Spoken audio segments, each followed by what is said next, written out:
Ladies and gentlemen, we are back here. We are right here at the Revolutionary Store. Revolution Books. Revolution board with a prominent human rights activist, a communist, Cardis. Welcome, Mr. Dix.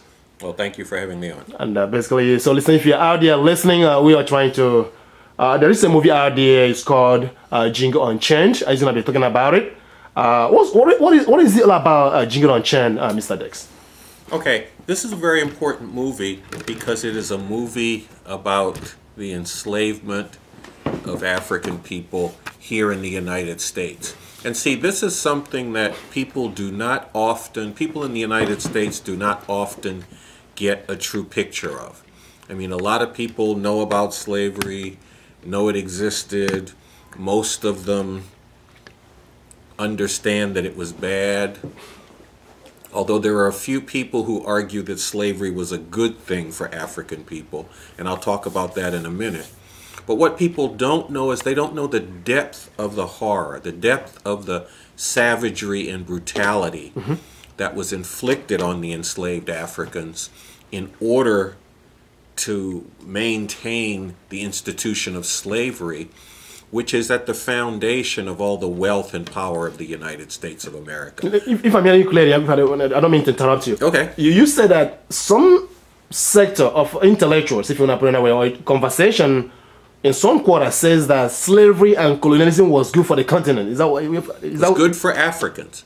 I mean, that's so crazy. let me just get real clear. Yeah, go ahead, please. There's an elected official in Indiana, I believe, who recently made this statement that a lot of people talk about slavery being a bad thing, but he believes that slavery was a blessing in disguise for black people. Wow. Because it allowed them to be taken out of the backward continent of Africa, brought to America, and made a part of a country that would give them a better life.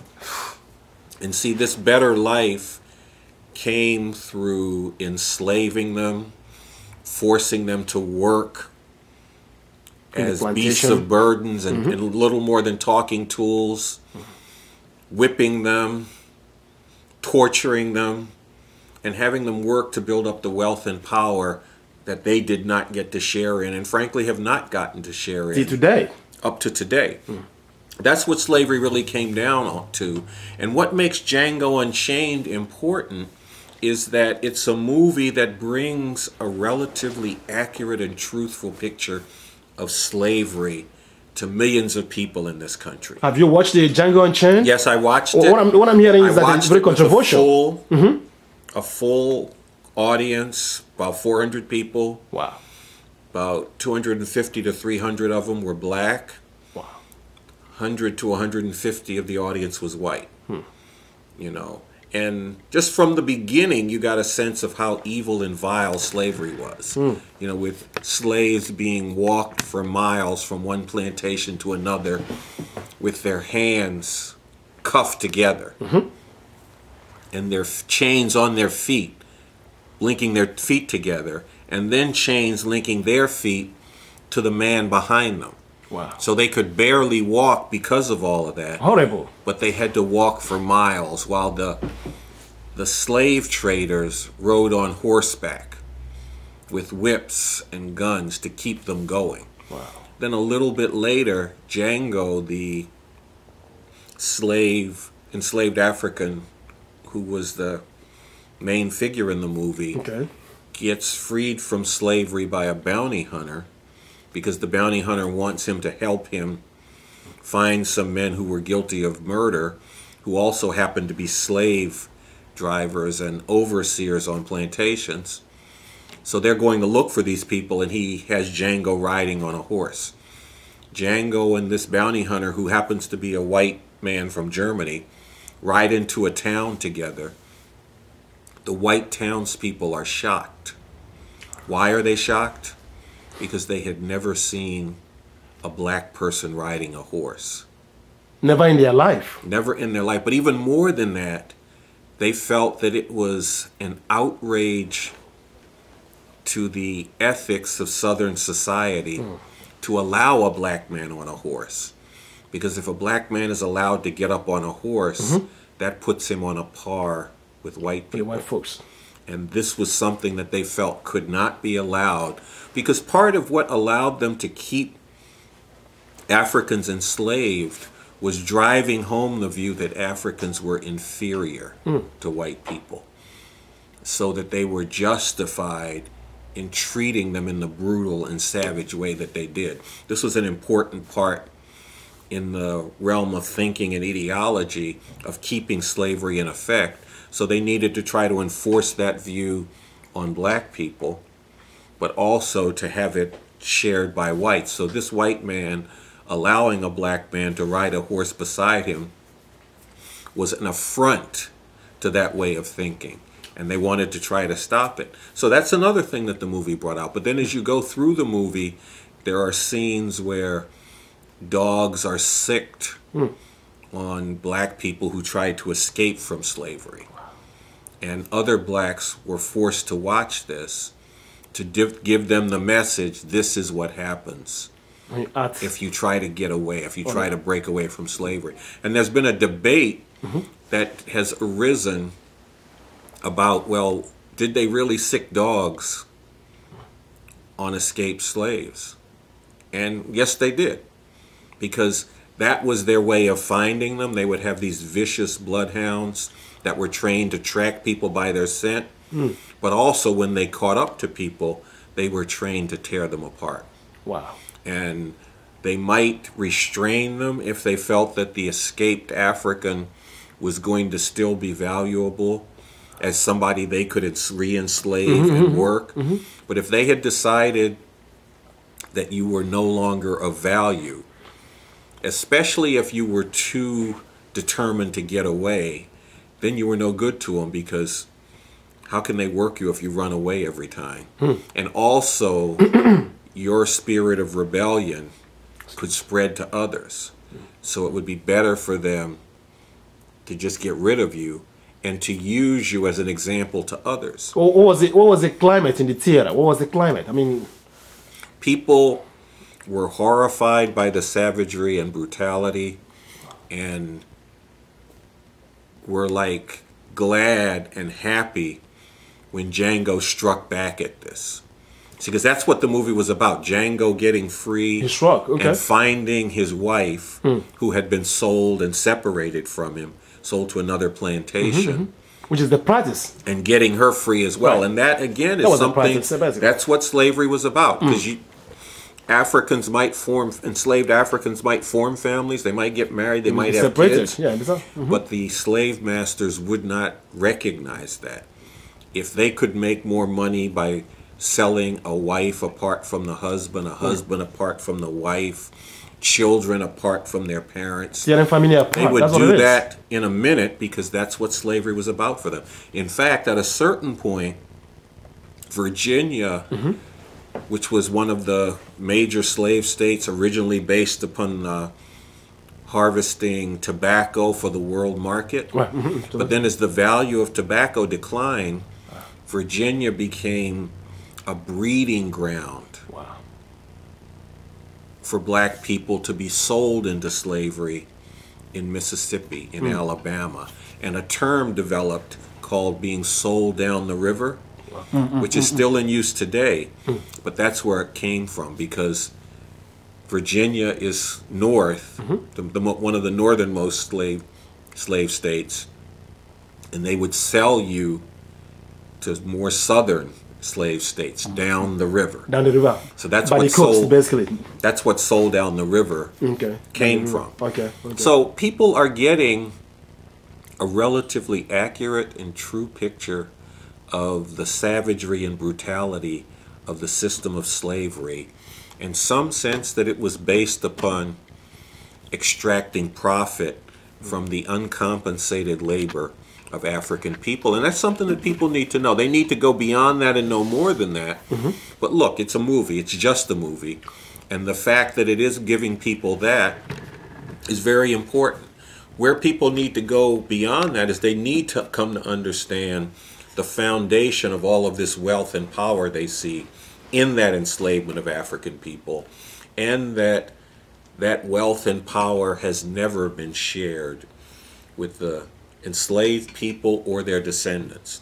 Because what happened is, even when slavery ended, it was like, okay, you're free now, you're on your own. And in fact, many of the newly freed people ended up being locked back down on the same plantations in what was literally slavery by another name. Wow. You know, they were sharecroppers on the same plantations.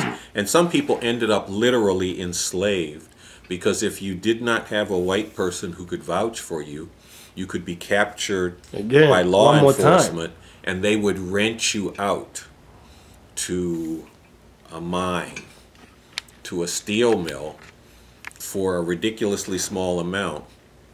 And then it would be in the interest of the owner of that mine or that factory to work you to death and then rent another worker, as opposed to feeding you and taking care of you so you continue to work.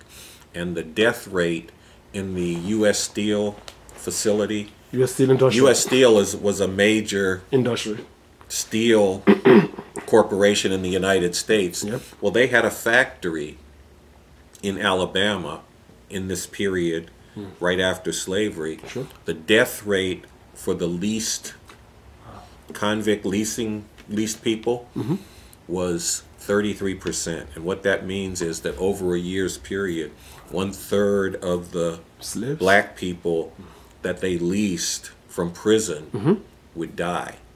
And they would just lease more. So that's what went on. That's the actual and true history of this country. And people need to know that. They need to understand that. And they also need to know how the conditions that black people are in today grew out of those conditions. Because slavery was ended, but then slavery by another name, and convict leasing, which was literally slavery, absolutely, replaced it. So black people were still being oppressed absolutely, and exploited. What is being done to address the issue about reparation? I mean, what is being done to, what do you call it? Basically to debrief. To compensate? Exactly, compensate and debrief the black population in this country, because they're still going through, all of us are still going through that. Yes. How the revolutionaries, what are we people doing? What are your organization doing to address the issue about reparation and linking that to the jingle, on chain? What's going on here? Well, what we are doing is we are building a movement for revolution to get rid of this whole system of exploitation and oppression. And one very big reason why that must be done, and in fact, if the only thing wrong about this system was the way that it had treated black people, that would be reason enough to want to get rid of it through revolution. But there is much more than that wrong. There's the degradation and brutality heaped on women. There's the wars for empire. There's the drone missile strikes destroying whole villages in South Asia, in Africa, places like that. So for all of those reasons, it needs to be brought down. And in doing this, we want to bring out, not only to black people, but to white people, this history and how this country has, in fact, abused and continues to abuse African Americans as well as other minority nationalities. But in this case, this particular history relates directly to African Americans. People need to know that, because one of the tasks of a revolutionary society in this country would be to begin to address that. Because what we say, and we have a draft constitution for a future socialist republic in North America, which actually talks about what would society look like, how would it be run, how would the economy work, all of this. Because we want people thinking beyond today. We don't want people locked into what it's like today and just scrambling and trying to find their place in it. We want them thinking about how we could get out from under all of this. And we talk about concepts like building from the bottom up. This is the document that I'm talking about. Okay. We talk about things like building from the bottom up.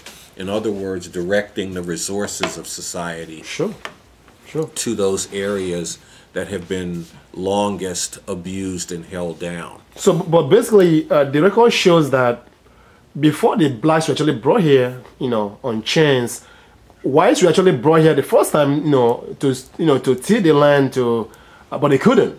So they had to Yeah, come to the they brought continent. over white indentured servants, Okay, okay. people who were They couldn't. sold to someone to work for particular periods of time. And initially, when the first enslaved Africans came over, it was actually very early in the European Slaves. settlement Okay. of the Americas. It was in the early 1600s. And that was right around the time that the first Europeans were coming over. Okay. The enslaved Africans and the Europeans worked side by side.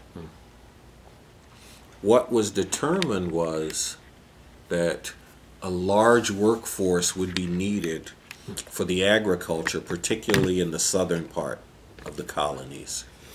And that, because initially the view was, well, are we going to treat the blacks that we've enslaved the same as the whites, work them for periods of 7 years, and then give them their freedom?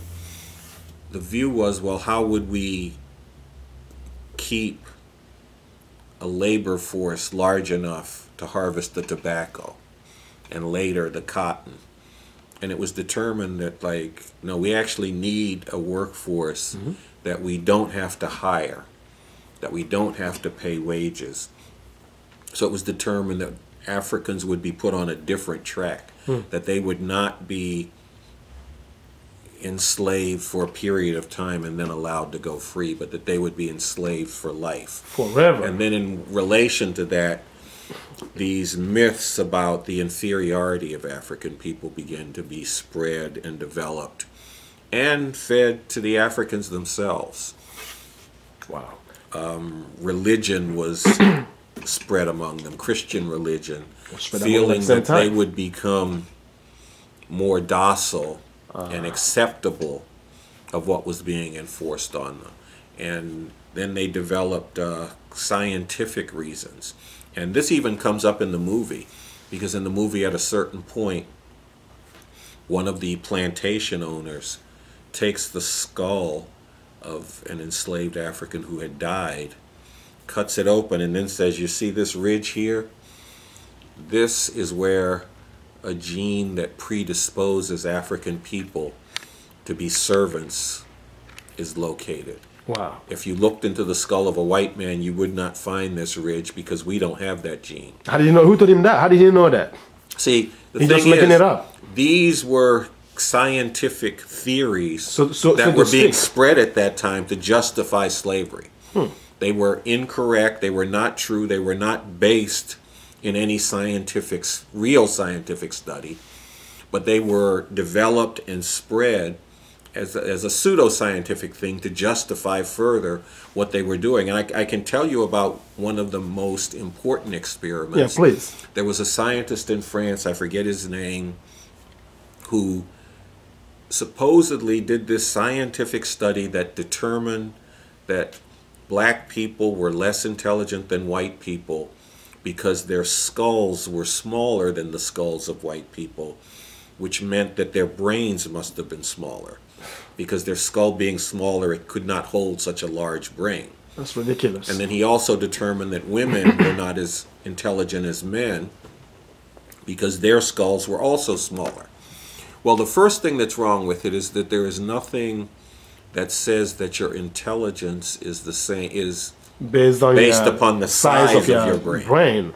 Okay, and that directly applies because he was actually correct that women, being generally smaller than men, generally have smaller heads. Okay. Therefore smaller brains, but that doesn't mean they're less intelligent. That's the first place where he went wrong. But this study was even farther wrong than that, and it shows you that they had decided beforehand that they were going to come up with a scientific explanation that Africans were less intelligent.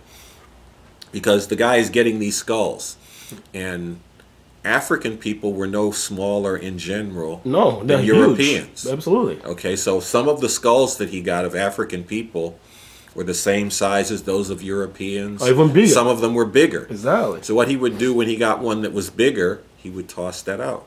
Toss it out. He got one that was the same size, he would toss that out too, and only keep the skulls of black people that were smaller than the skulls of white people. So then his conclusion was already determined that white people have to be more intelligent, and it's because of the size of their skull.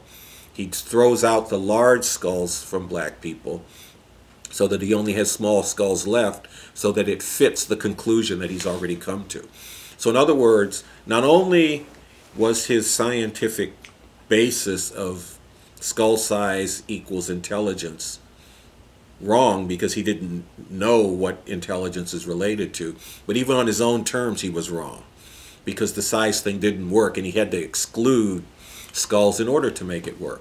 Well, this was brought into this movie, and that's another important thing that the movie does. It shows the way in which white supremacy has used pseudoscience to try to justify itself and to maintain the privileges of whites over black people and other people of color. So it's important that people are seeing this and getting this kind of education. Now let me just go back briefly to reparations, and then I'll come back to the movie and its ramifications for today. One thing that the leader of our party, Bob Avakian, has said about reparations is that this country could never compensate African people for the stolen labor, for the savage brutality that was inflicted on them during slavery. It just isn't possible. There isn't enough wealth in the world. It's huge. It is a very just demand to demand that reparations, but we need to be clear, these imperialists would never pay it either. That's the other thing. They won't be able to pay, or they would never. They would not be able to, but they would not even pay. Be open to even considering it or paying what they could. Because but this was a Holocaust. I mean, I know it was a Holocaust. A Holocaust, right there. So I mean, we are paying the. Let's be real clear European about Jews and. Yeah, but see, the there was compensation Go ahead. that was paid to the Jews by Nazi, by Germany, yeah, was extracted from the German ruling class after it was defeated in World War II.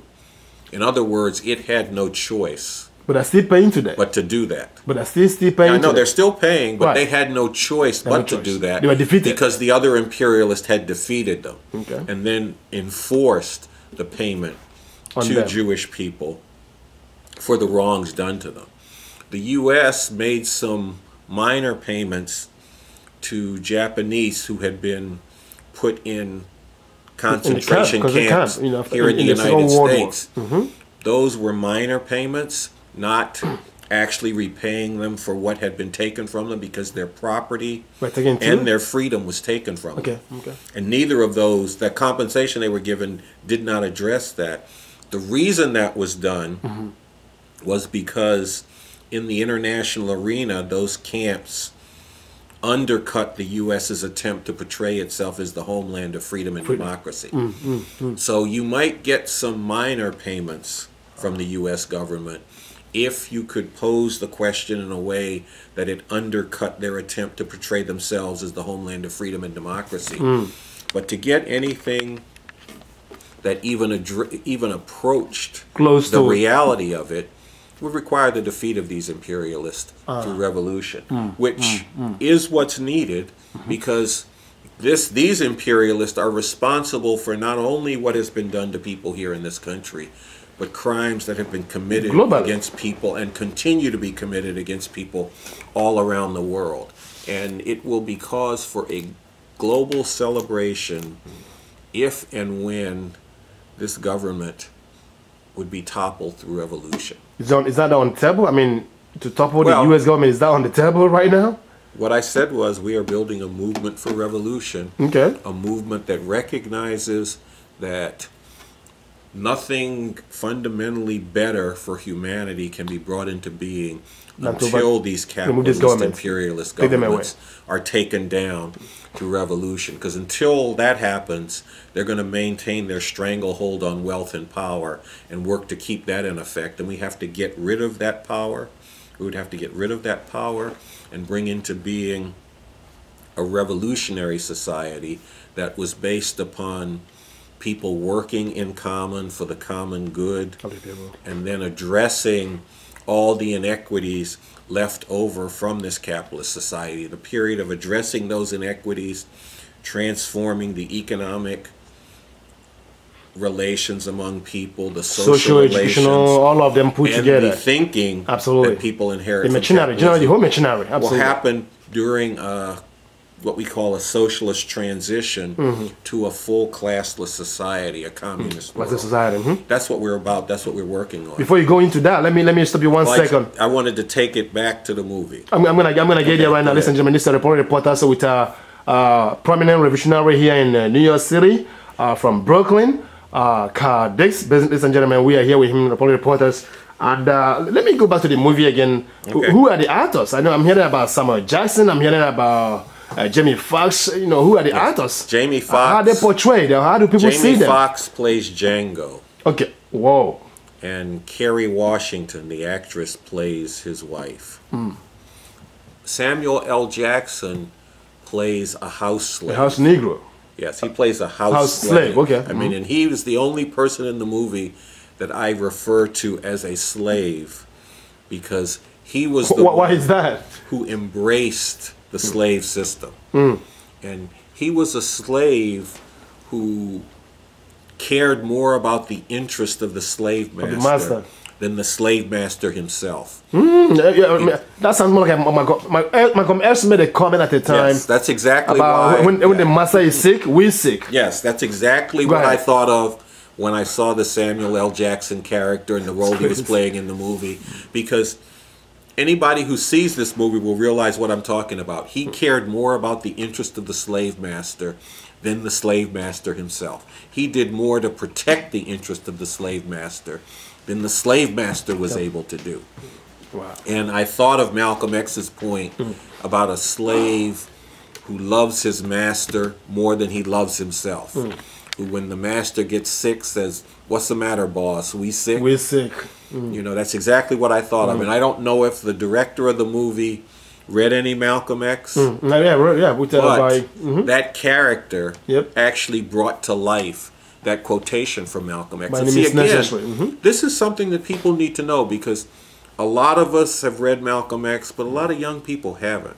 They haven't been introduced to him yet. What you thinking about Malcolm X? What do you think about him? They need to get those ideas. Malcolm was actually about the brother, about the most radical force of his time. He was the most radical force of his time. You know, there were still some things that he was wrong on. But as far as that period of time, late 50s into the early 60s, he was the most radical force. And it is very instructive when you read the leaders of the Black Panther Party talking about what enabled them to form the Black Panther Party, which played a big role in spreading revolution and communism, not only among black people, but across the globe, across the country and across the globe in that period, because they brought the gun back into the scene. They sold Mao Zedong's Little Red Book, and they spread the idea of the need to take on this capitalist government and take it down. And if you read something that Bobby Seale wrote about how they were able to come to that conclusion that that's what they should do, he and Huey Newton, the two founders of the Black Panther Party, Bobby Seale says, we read Malcolm X. And we saw Malcolm talking about self-defense. And we felt that Malcolm had put the gun back on the agenda, but not that many people knew about it. It was like Malcolm had it in a pot. We reached into that pot and we took the gun out. Hang on, let me get that clear. We spread that. Listen, gentlemen, listen to this. When I get this clear, with Mr. Dixon, well, let's get this in clear. Malcolm, they had a gun thing, you know, self-defense for the first time from Malcolm. They reached into the box and to get the gun out. Is that what I'm hearing?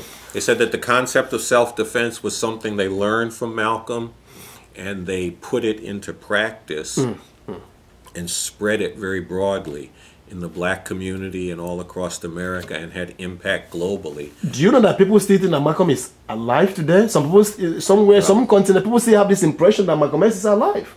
Yes, well, unfortunately, there's a feeling among some people. That's not true. He was assassinated I think with the connivance of the U.S. government back in 1963. 63. I say that because they had infiltrated his security grouping, and they had one of his bodyguards on stage was actually an undercover cop. So I think there was connivance of the U.S. government in that assassination. But it's important that people get some of the ideas and there are millions of people who are seeing this movie. What's your view about the movie? Because I'm hearing you talk about the movie. So it seems like you like the movie. Some people doesn't like the movie. I know some people don't like the movie. Some have the feeling that the movie is Let's talk about that some. Okay, go ahead. Some people say, well, I don't like that movie because they use the N-word. You know, they call black people niggas in the movie. I usually don't use the term, but just so your audience knows what I'm talking about, that's the N-word I'm talking about. See, but you got to actually look at, the movie was set in 1858, back during towards the end of slavery. What did they call black people then? Some word. They did not call us Africans. And what? They called us by the N-word. So in that sense, the director of this movie is just using the language of that period. Of the time, okay. You know. So you can't blame him. To the time, so you can't blame him. Blame the United States government and the racist society at that time. Ran things at that time. That's where that came from. Other people have criticized it for violence. And look, it's a Western. And in fact, it's like a spaghetti Western. There is a lot of violence in it. But one thing that the movie makes very clear is it makes clear that there are different kinds of violence. But what do they mean there's violence? I mean, there's violence around the world. I mean, Malcolm keeps telling them that we went to Vietnam, it was violent. Yes. We went to Korea, it was violent. We went to a lot of places, and now we're in Iraq, Afghanistan, we're trying to move into Mali. It's all violent. People are being killed and bombed, and children and women are being slaughtered. Yes, but see, for a lot of people, they try to separate themselves from that. What this movie does, though, is it shows you two kinds of violence. One is the violence of the slave master in order to keep slavery in effect.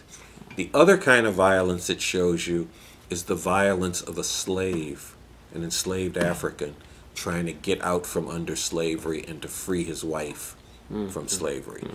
And you get very clearly the sense that the violence of the slave master is illegitimate and wrong, and the violence of an enslaved person trying to escape slavery is right and justified. And see, that's something that people need to know. And then they need to know that the world is violent. Absolutely. And the overwhelming majority of the violence in the world is used to keep an oppressive and exploitative status quo in effect. The same thing. It's like keep people down, rob them of their resources, and exploit their labor. Take away their security. And use violence danger. to keep that in effect, to keep people in position for that to be inflicted on them.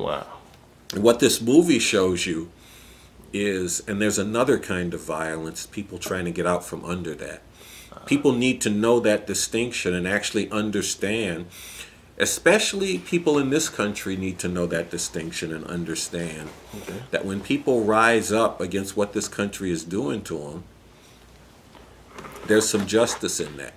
And it shouldn't be like getting behind this country and this government and doing every violent thing it does, thinking it's keeping you safe. Or any violent society. Because first off, it's not keeping you safe. Right. They're doing it for their own interest. They're not doing it for your safety.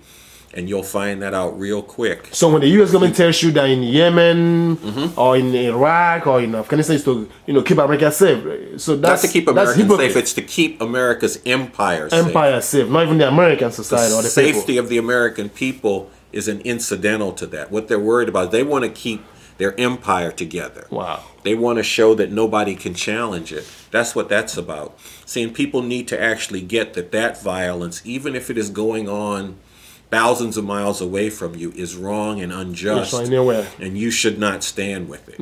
You should not stand with the CIA torturing people just because they tell you that the CIA is torturing other people to keep you safe. Because if you say it's okay for them to torture other people, it could be you. Then the next move they could make is they could decide to torture you or me. There you go. To keep somebody else safe. Absolutely. And you've already endorsed it. So basically, it's Yeah. wrong anywhere. It doesn't Yes. matter. Injustice anywhere. It's injustice everywhere. So that's an important thing that also comes out of the movie. Okay. And then the other thing is, when people go and see this movie and then they see the conditions that black people, that Latinos are in today in the inner cities, it gets them to thinking, why is that still the case? Why are people still on the bottom of society? And see, I can draw you a line from slavery to today. I can speak about how slavery was followed by slavery by another name. And then when it got to a point where the labor of black people was needed in the industries across the country, that slavery by another name based in sharecropping was broken up and black people moved around the country and got to work in these factories on the bottom layer. Then when it became more profitable for the capitalists to take those factories from this country and send them halfway around the world, where they could work somebody in Thailand or Vietnam or Bangladesh for 1/10 of what they paid you, make them work in far more dangerous conditions than you would work in, especially if you had a union to back you up. Well, then they did that. So now they've got plants in Bangladesh making clothes for Walmart. And if you recall, in the past couple months, there have been fires in those plants that killed hundreds of workers because they are working them in very unsafe conditions. But the disappearance of those jobs has meant that in the inner cities across this country, they are poor, oppressed people with no jobs, no way to survive and raise families. The education system has been geared to fail people in the inner cities. Explain that. What do you mean? What I mean by that is, any major city across the U.S., you have large numbers of people numbering in the hundreds of thousands, and when you put it all together in the millions, for whom the jobs that they used to be able to depend on have disappeared. The system has not worked to give them alternative sources of employment. They have not geared the education system to prepare them to go into other fields, so it leaves them with no hope for the future. Wow. And your choice comes down to getting into some hustle or other.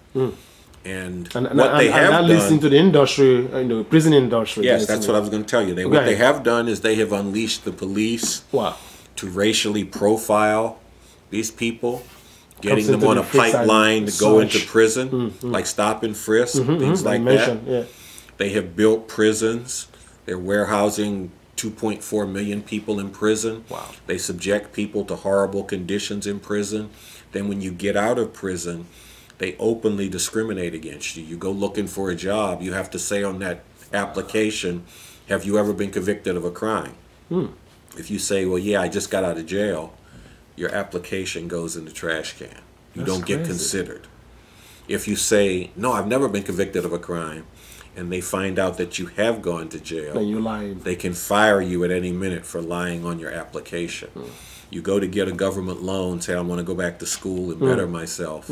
They deny you because you've been in prison. Wow. You go to get an apartment in a public housing thing, they deny you because you've been in prison.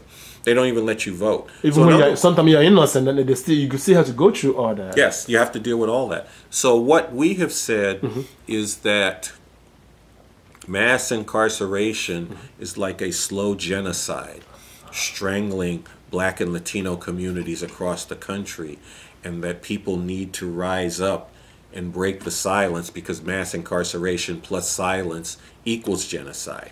We are trying to bring forward massive resistance to that as part of building this movement for revolution that I talked with you about, taking the approach of mobilizing people to fight the power and transform themselves and others for revolution.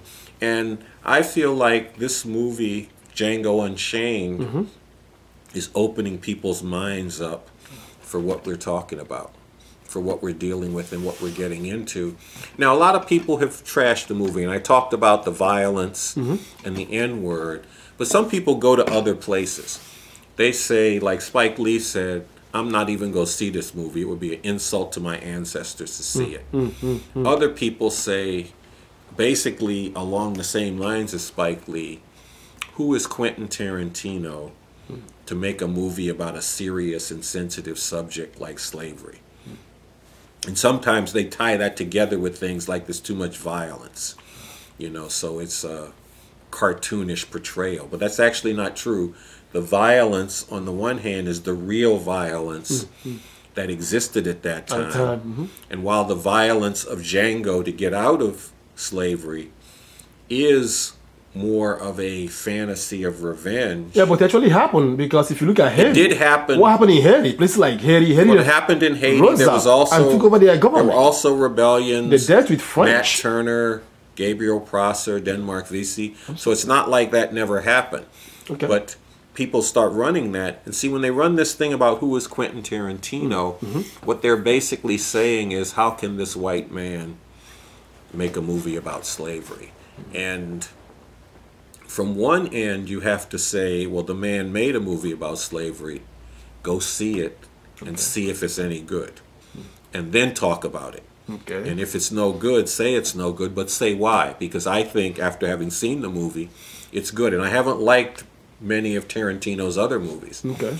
The other thing that gets into it is some people are like, well, a black director can't get the money to make a movie on a serious subject. But this white guy could. And see, there's truth to that.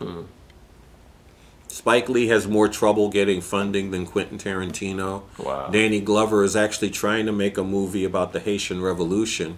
Right now, he can't get any money for it. And nobody wants to give it to him. I mean, how about going to Ford Foundation? That is actually a real problem. He probably has gone and they to denied places him. like that, and they've denied him. But see, that's not the question about this movie. And if you take a view that a white person can't make a movie about a subject that has something to do with black people, you're basically saying that, well, we own this story. And no, we actually don't own the story of slavery, because slavery is not just an issue for black people. Everybody got to know about slavery. Both white, black, all Everybody colors. needs to know about Absolutely. it. Because, and see, here's what's very important. And there was actually an article in the New York Times, and on the editorial page, I think today, where this woman, I don't know that much about her background, but she said, the problem is not between good and evil, it is between good and normal. And then she went back to the slavery period, and she said, what was normal then was enslaving black people. Wow. And the good person had to fight against the normality of slavery. Then she talked about the Jim Crow period, which was the main subject of her article. Well, normal to and certain part of the society. It was normal right. to brutalize black people, and she brought to light the fact that one of the leaders of the civil rights movement, Reverend Fred Shuttlesworth, there was an attempt by the authorities in Birmingham, Alabama, to assassinate him. It was normal to assassinate people. But it was widely known about and involved in. Right. The former sheriff was involved in it, one of the city council people, newspaper editor, local businessmen, sheriff's deputies. They all were involved in this or knew about it, and none of them saw it as wrong. In other words, it was seen as normal to say that this black guy who was registering people to vote should be assassinated. And a good person had to fight against things like that.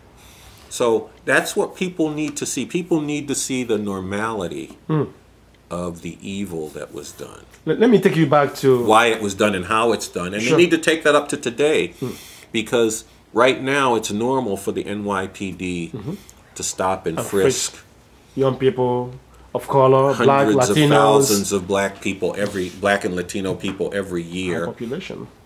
To do that, having no direct relation to suspicion that they're involved in criminal activity, more you're targeting them as potential criminals. You're criminalizing them. That is normal. And a good person has to see that normality and say, this normality is unjust, it's racist, it's illegitimate, and they have to fight against it. That's something that Cornel West and I did actually do when we called on people to join in a civil disobedience campaign against stop and frisk. And that's what's needed today. People actually need to see the injustice in things that are quite normal today and not say, oh, well, that's normal. What's the problem? But say, that is unjust.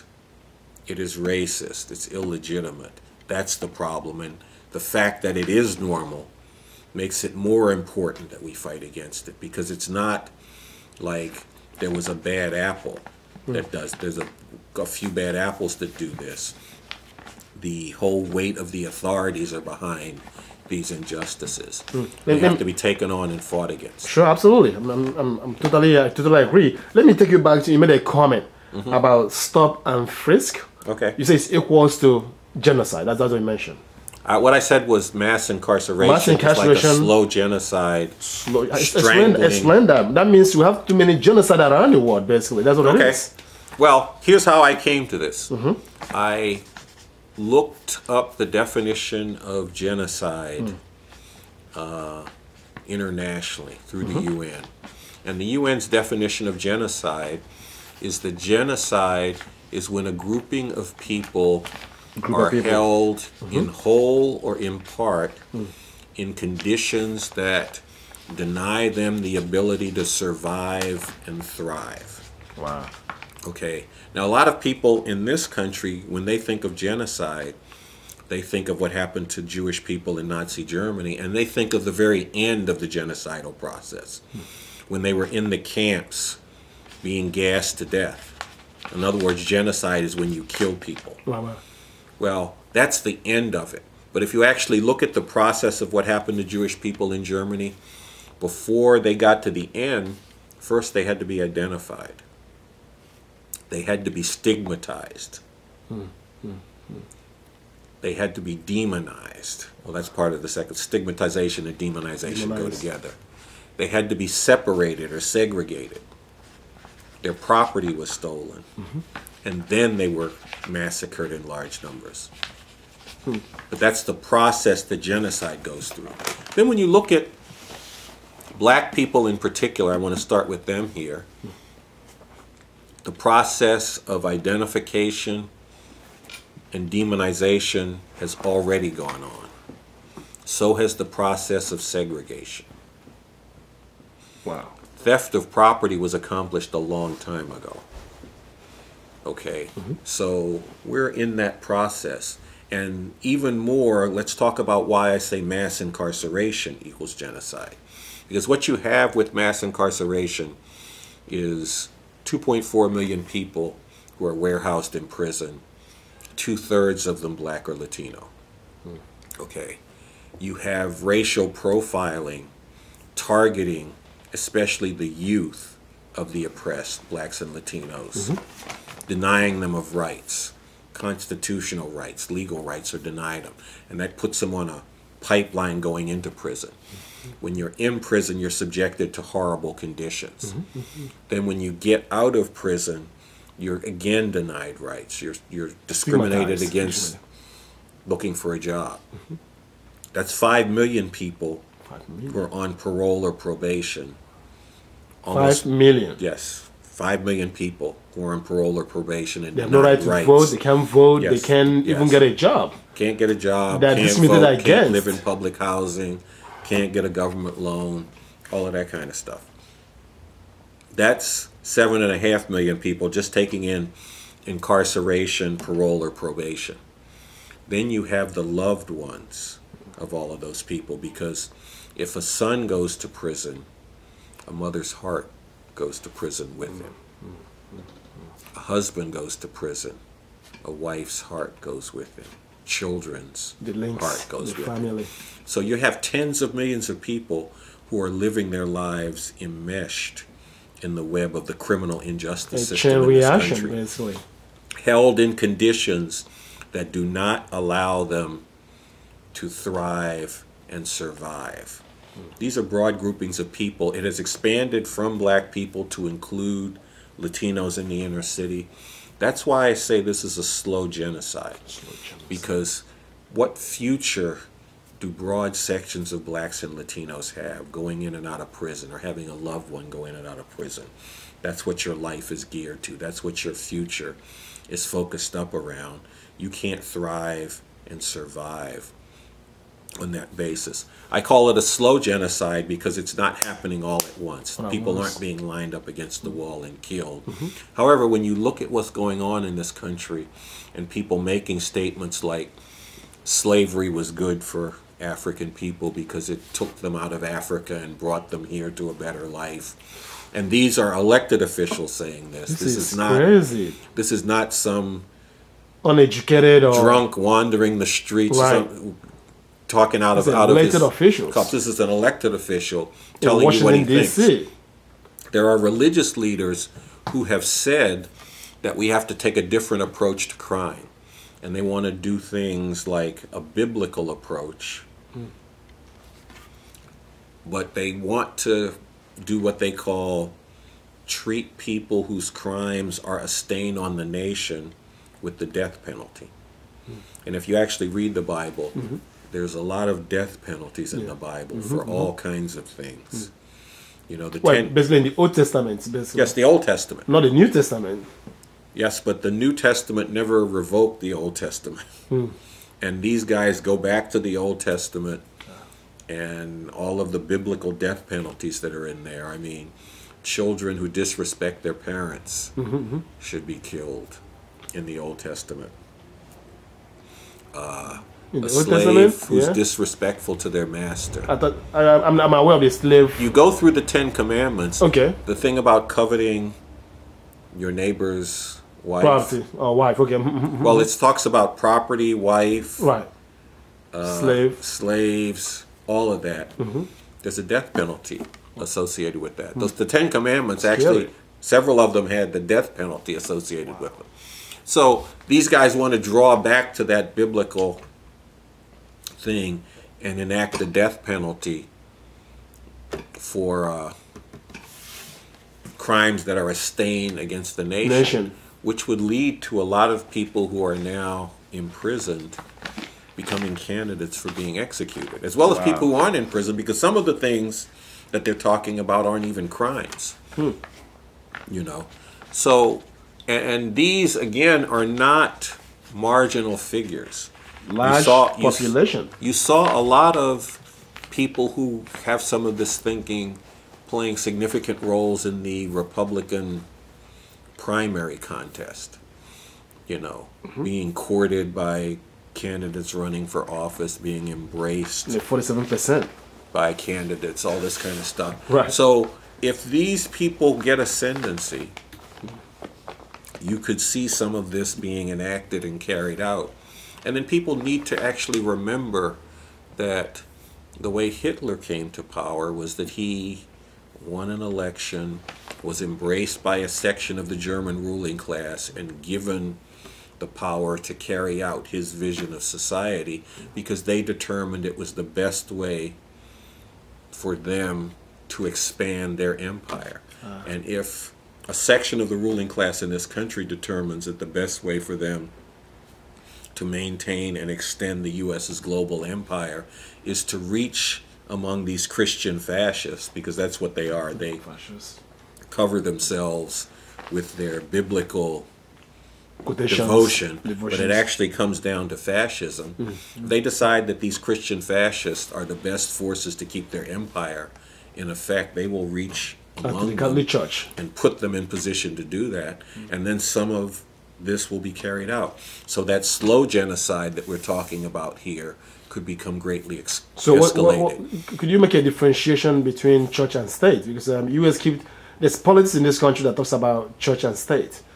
Yes. If there's a link between fascism, if you will, and the church, then there's no separation either. It's just like politics. There are forces who are arguing that there should not be a separation between church and state, and that exists because there's a misreading Of the Constitution. the Constitution and the forces who put the Constitution together, which to me, I don't even really care what the forces who put it together thought about, because they were mostly slave masters anyway. I hear you. You know, so I don't want I agree. to get too into that. Right. But bringing Christian fascist forces into power is something that everybody who stands against injustice should oppose. From our perspective, this is more of a reason to urgently work to bring forward a movement for revolution, because the way to oppose the Christian fascist is not to get with Obama and the Democrats, because what they are presiding over is the preservation of the empire just as much as the Republicans do, and all that the difference actually comes down to what's the way to do that. So are you a Christian or Muslim? Where do you belong? You're just a revolutionary. I am a revolutionary communist and an atheist. Okay, it is. Okay. Ladies and gentlemen, Republic Reporters are here with Carl Dix, still talking about issues affecting majorly Unchained, Jingo Unchained. We ranged onto some other things. And we know, of course, it's all linked up. You know, it's a global issue that links up to other issues that are across the world. How do you link Jingo Unchained globally? That that links up to slavery in other parts of the world, in China, in India. I mean, you mentioned about India sweatshops, and how does that? What is the revolutionaries doing? The Communist Party doing to spread the message, to confront those the spread of these crimes overseas that was shown in this movie? Well, one thing that people first off need to be clear on is that slavery in this country was part of the global economic setup. It was slavery to serve the world market. Or the Holocaust, basically. Particularly to produce tobacco and then cotton for the global market. What is going on today, you have the thing that I already talked about the factories. The multinationals again, go back to the multinationals. And again, this is a question of maximizing the profit of those global empires. Economic concerns, the most powerful of which are rooted here in the United States. Another thing on this question of contemporary slavery is the traffic in women to be sexual slaves. Child trafficking. And this is also a global child slavery and all that process where you can find people being recruited for jobs in Eastern Europe and finding out that those jobs don't really exist, and what they're actually being drawn into and lured into is being kidnapped and turning up as enforced sexual slaves in some other part of the world. You also see, off of the question of poverty, families selling girl children because they are that poor, knowing that they are selling them to a life of sexual slavery. Wow. None of this should go on. And in fact, it has to stop. In addition to the work that I'm doing around mass incarceration with the Stop Mass Incarceration Network, another effort that the Revolutionary Communist Party is involved in is a project that we call End Pornography and Patriarchy, Abolish the Degradation of Women. And we are working to expose what is being done to women here in this country and around the world, and to bring forward resistance on that front too, because that's another important grouping of contradictions in this society around which resistance needs to be brought forward. You know, I'm approaching things mainly based upon incarceration and the oppression of black people. Yeah, wonderful work. And that's a very important fault line, if you will, in this society. But also, the oppression of women is another important fault line. We're working on both those fault lines, and through that, we really hope to accelerate the development of a movement for revolution and to bring to people that this world is horrible, but it doesn't need to be that way. Through revolution, we could totally transform the world and bring a totally different and far better world into being, and that we have the strategy for doing that, and we have the leadership for doing that in Bob Avakian and the work that he has done to revitalize and re-envision revolution and communism. That has been applied strategically to the United States We can't work out the strategy for revolution in other parts of the world. But what Avakian has done is he put forward a general framework of how that needs to be gone at, which we are working to spread around the world. We have a manifesto for a new stage of communist revolution that people need to also get a hold of. And people who want to check some of this stuff out, either this Constitution that I talked about, or Basics, a book of short essays and quotations from Avakian, which the first quotation in this book is, "There would be no United States of America as we know it today without slavery." Wow. That is a simple and basic truth. And that is a truth, but it's a truth that most people don't know. And we're working for them to come to understand it. And frankly, that's one of the good things about this movie. It actually helps people to understand. You see it right there at the beginning. Right here. That's simple and There basic. will be no United States of as we know it today without slavery. That's a simple and basic truth. That's interesting. But last time we had people want to get this, I just wanted to give the website. Sure, please. Go ahead. www.revcom.us. That's REVCOM.us. They can get the writings of Avakian. They can get these two books, and they can also search that website and find some of the things that I've written. Absolutely. Listeners, you're out there. You can. We're here with a prominent revolutionary here in the United States, born in Brooklyn. Born in Brooklyn, absolutely. I live in Brooklyn. Live in Brooklyn. I was actually born in Baltimore. Born in Baltimore, and he's actually with Reporters here in New York City. Carl Dix. Last time we had a conversation, you mentioned something about the Biafran War, linking it up with the slave genocide. You actually mentioned that that the genocide actually began even before the Civil War. Could you explain that? Because Chinua Achebe, I don't know if you know Chinua Achebe. Yes, I've written a lot of books. He wrote a new book called... I haven't read the new book. I've read 3 of his earlier books. Yes, he wrote something about there was a country. His memoir about his personal experience about the Civil War that took place in Nigeria. So that's an interesting thing to make the link, and for more clarification, because you mentioned the slow genocide that took place in this country and continue to happen. And actually, as a huge Holocaust, that's what it is. And actually, 3.5 million, according to Chinua Achebe, was quoted, were killed in that war, which actually you call it a genocide before the genocide was actually before it happened. Could you clarify? Well, that so point? here's the thing. They talk about the colonialists talked about Africa being inferior, and one thing that they had to do is they had to hide the fact that there were historic civilizations in Africa. But another thing that they do not deal with is that one of the problems that Africa confronted was the way in which the slave traders